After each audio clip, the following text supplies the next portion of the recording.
Ndabasuhuje nitwa Itangishaka Emmanuel nje kubagezaho amakuru mu Kinyarwanda. Reka nangire rero nkubwira ko Burundi bwimye inzira abagenzi bafite pasiporo z'abanyekongo.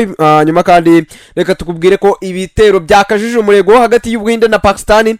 Abagore babiri banyweye imiti y'akanyabugabo rwose kugira ngo bemeze umugabo wabo. Ni ibiki byababayeho turaza kubyumva. Igiciro rero cy'icumbi ry'abimukira cyakoze mu gisebe abongereza bicuza amasezerano n'u Rwanda batasinyanye. Hanyuma ku nshuro ya gatatu nta papa wabonetse muri iki cyiciro cy'itora. Hanyuma rero dutangiye reka tubabwire ko umwuka mubi ukomeje gututumba hagati y'Ubuhinde na Pakistan biturutse rero ku bitero impande zombi zishinjanya kugabanaho. Ubuhinde rero bwatangaje ko mu gitondo cyo kuwa 7 Gicurasi 2025 bwagabye ibitero by'indege ku bikorwa remezo byifashishwa mu bitero by'iterabwoba muri Pakistan ndetse no mu gice igenzura mu ntara ya Kashmir. Bwasobanuye ko rero ibi bitero bitari bigambiriye ingabo za Pakistan cyangwa se ngo abasivili, ariko leta ya Pakistan yo yatangaje ko ngo hari abasirikare bayo byakomerekeje.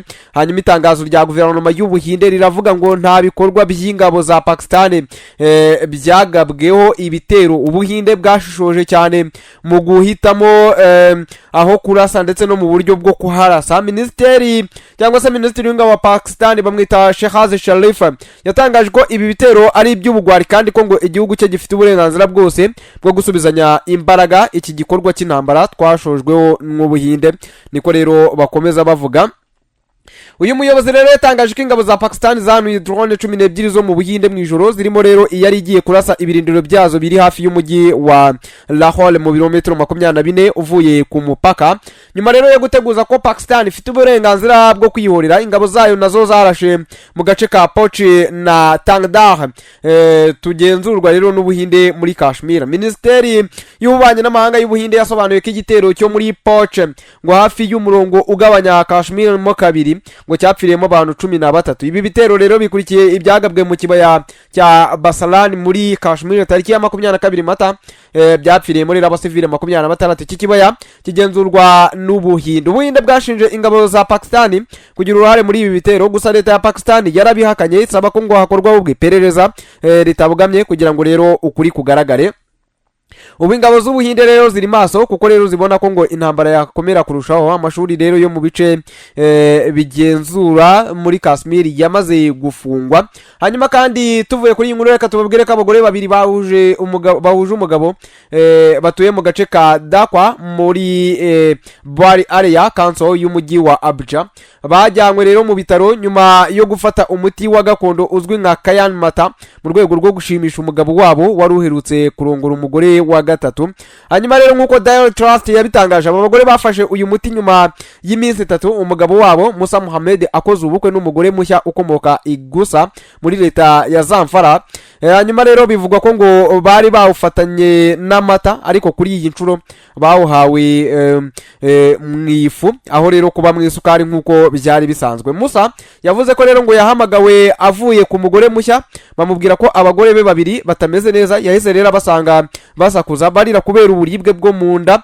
Nyuma rero yo kugerageza kubavura mu rugo n'umuforomo byaranze rero bajyanwa mu bitaro byo muri Madara, aho rero babazwe kubera ibyangiritse mu myanya y'imbere.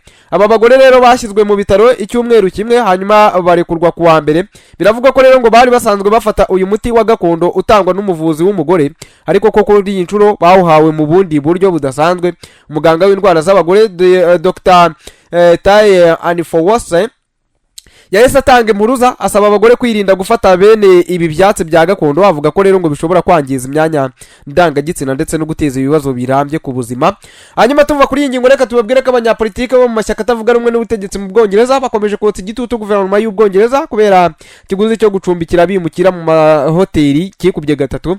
Bakavuga ko rero umuti wonyine wakemura iki kibazo cy'abimukira binjira binyuranye n'amategeko ari ukubasubiza iwabo cyangwa se bakabohereza mu Rwanda. Raporo y'umugenzuzi w'imari ya leta mu Bwongereza yagaragaje ko amafaranga yo gucumbikira bimukira azaba menshi ugereranyije n'ayari yateganyijwe kandi nta buryo bufatika bwafasha kugabanya iki kiguzi. Iyi raporo rero igaragaza ko ikiguzi cyo gucumbikira abimukira kizagera kuri miliyari 15 z'amapaundi mu gihe cy'imyaka 10. Amasezerano yahawe ibigo nka Serico, Clear Spring ndetse na Red Home ndetse na Mia Group muri 2019 ateganya ko buri munsi hazajya hakoreshwa miliyoni 4.1 z'amapaundi ku icumbi ry'abimukira kandi ikiguzi cy'icumbi kirushaho kwiyongera uko imyaka igenda. Ubu paundi rimwe rigeze hafi ku 1,900 arenga y'u Rwanda. Kinyamakuru Express cyo mu Bwongereza cyanditse ko iki kiguzi kikubye gatatu ugereranyije n'ibyo leta yateganyaga gutanga ku icumbi ry'abimukira, kandi ngo gishobora gukomeza kuzamuka kuko n'imibare y'abimukira banyura mu bwato buto ukomeza kwiyongera.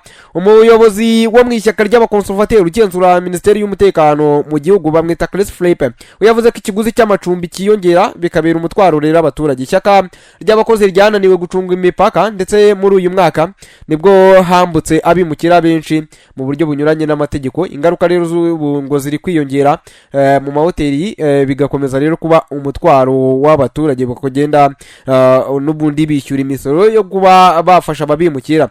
Yashimangiye ko uburyo rero bwonyine bwafasha gukemura iki kibazo ari ugusubiza mu bihugu by'abimukira bose binjiye binyuranyije n'amategeko cyangwa se bakohereza mu kindi gihugu, bakabohereza mu kindi gihugu nk'u Rwanda. Ni icyemezo kigayitse cyafashwe na Keir Starmer guhagarika amasezerano yo kohereza abimukira mu Rwanda mbere y'uko anatangira, none ubu abaturage bari kwishyura ikiguzi cyabyo. Keir Starmer ni umunyamategeko uharanira uburenganzira bwa muntu ariko w'umunyantege nke, ari kurimbura rwose Ubwongereza. Ishyaka ry'abakozi ryabanje kuvuga ko rizakuraho gahunda yo gucumbikira abimukira mu mahoteli bigakorwa n'abikorera. Umudepite w'ishyaka ry'abakonservateri Neil O'Brien yatangaje cyangwa se yatangarije Minisiteri y'Umutekano ko yisanze izakoresha amafaranga akubye gatatu ayo yateganyaga kuzakoresha.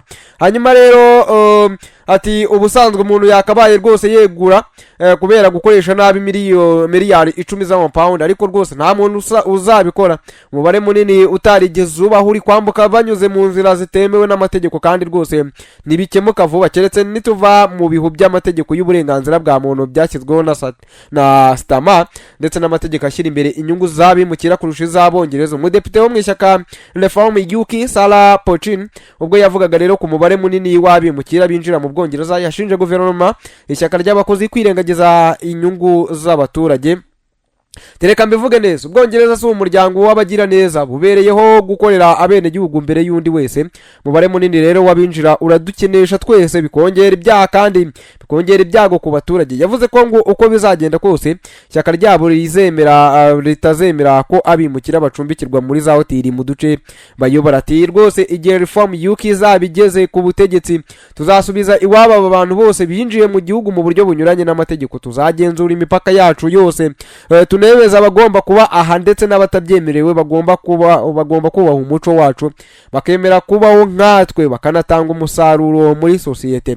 Minisiteri y'Umutekano mu gihugu yari yavuze ko ikiguzi cyo gucumbikira abimukira kizaba kibarirwa muri miliyari 4.5 z'amapaundi hagati ya 2019 na 2029, ariko umugenzuzi mukuru w'imari ya leta yavuze ko bizatwara ahubwo miliyari 15.3 z'amapaundi. Tuva kuri iyi nkuru twihuta cyane, reka tubabwire ko nyuma y'urubanza rwa Ntazinda Erasme wahoze ari meya w'akarere ka Nyanza, abantu ku mbuga nkoranyambaga bacitse ururondogoro.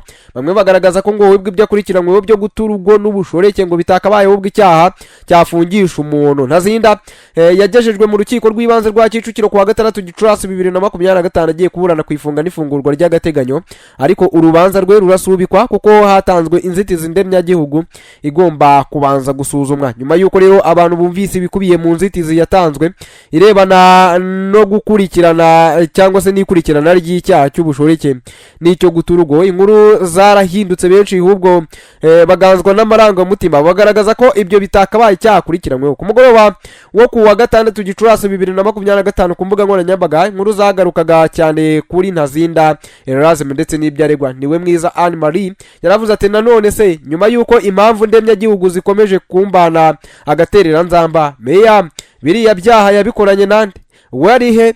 Ibi bintu rero binyibukije ukuntu hambere ahangaha rwose umukobwa waterwaga inda yaherwaga bakagenda bakamwohera, ariko rwose uwayimuteye agakomeza no kuzitera abandi nta riyaje. niko yanditse rero. Uwitwa Ndekezi Betty ukoresha amazina ya Rudasumbwa we yaravuze ngo ubuse koko bisaba gufungwa cyangwa uwo bashakanye niwe wasaba ibya gatanya mu gihe adashoboye kwihangana, cyangwa yafunzwe kuko yari umuyobozi wenda ko bitanga isura mbi. Undi wise Tora Kagame we yaravuze ngo umuntu rwose mushaka ngo ajye yihambira kuri mugenzi we, murashaka ko umuntu azajya yihambira kuri mugenzi we mu gihe atakimwiyumvamo, mushaka ko abantu bicana ipingu ngo umuntu yataye muri yombi, ngo umuntu ngo yataye urugo. Yego nta makosa ariko atarayo gukomeza ibintu gutya. Nkeka ko umugore wamureze nawe aya mafoto ayareba akarira ndetse n'abana be. Ineza Gisa ukoresha amazina ya Tuzarwubaka wati kwamo n'abagabo benshi bashobora kuzambikwa amapingu harya ngo ntabwo bakagiye kwaka gatanya bikarangira hatabayeho kwambikwa ipingu. Abanyereza umutungo wa leta bimereye neza bariturije nta kibazo bafite pe. Saba gusa kuko rero abavuga kuri icyo kibazo benshi bagiye bagaragaza ko Ntazinda Erasme yazize urw'abagabo ndetse ngo ntiyarakwiye gufungwa, mu gihe rero hari n'abagaragaje ko ngo ibyo yakoze biteganywa n'amategeko.